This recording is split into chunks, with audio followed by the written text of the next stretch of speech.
International Lions club multiple કાઉન્સિલની અમદાવાદમાં stadium GCA club ખાતે meeting યોજાઈ હતી। ઇન્ટરનેશનલ લાયન્સ ક્લબની કાઉન્સિલની મીટિંગમાં વિદેશી મેમ્બર્સ હાજર રહ્યા હતા। ગુજરાતમાં દર વર્ષે 4 વખત મીટિંગનું આયોજન થાય છે, જે અંતર્ગત અમદાવાદ નરેન્દ્ર મોદી સ્ટેડિયમના GCA ખાતે રાખવામાં આવી હતી। 190 દેશમાં કાર્યરત સંસ્થાઓનો હેતુ વધુને વધુ લોકસેવાના કાર્યો કરવાનો છે।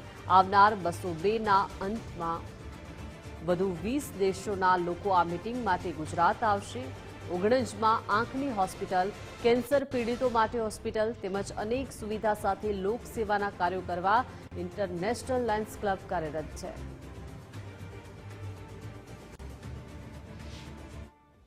અમદાવાદ ને છેટ આપણા આખા ગુજરાત સ્ટેટમાં આઈઝનું કામ બહુ વધારે પડતું થાય છે। કેટરેક સર્જરીઝ, આઈ હોસ્પિટલ, બ્લડ બેંક્સ, આપણે સ્કૂલો ચલાવીએ છીએ ને ઘણું બધું બીજું સેવાનું કામ છોકરાઓ માટે થાય છે અહીંયા ગુજરાતમાં।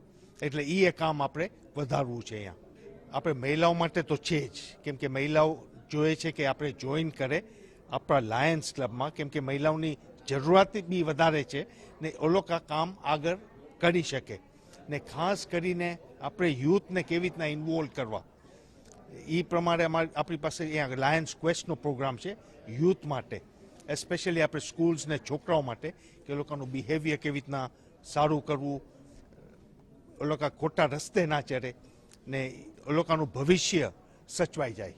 લાયન્સ ઇન્ટરનેશનલ આ મલ્ટિપલ કાઉન્સિલ મીટિંગમાં અમારા અહીંયા ગુજરાતમાં મલ્ટિપલ ડિસ્ટ્રિક્ટ 3232 કરીને છે। એ ડિસ્ટ્રિક્ટમાં એટલે ગુજરાતના આખા ગુજરાતમાં 7 ડિસ્ટ્રિક્ટ આવે છે લાયન્સ ઇન્ટરનેશનલમાં। એ 7 ડિસ્ટ્રિક્ટની મીટિંગ આજે કરવામાં આવી છે। આવી 4 મીટિંગ થાય છે, જ્યારે આખા ગુજરાતના લાયન્સના લીડર્સ જે છે આ 7 ડિસ્ટ્રિક્ટના એ બધા અહીંયા આવી બધા ડિસ્કશનો કરે છે, અમે ઇન્ટરેક્શન કરીએ છીએ, અમે એકબીજાના આઈડિયા શેર કરીએ છીએ અને એ રીતે અમે આખું લાયનિઝમ કેવી રીતે ગ્રો થાય સર્વિસમાં, લીડરશિપમાં, મેમ્બરશિપમાં અને બીજા બધા હેલ્થ કેર, એડ્યુકેશન એક્ટિવિટીઝમાં જે કરીએ છીએ અમે એ કેવી રીતે થાય એનું ડિસ્કશન થાય છે।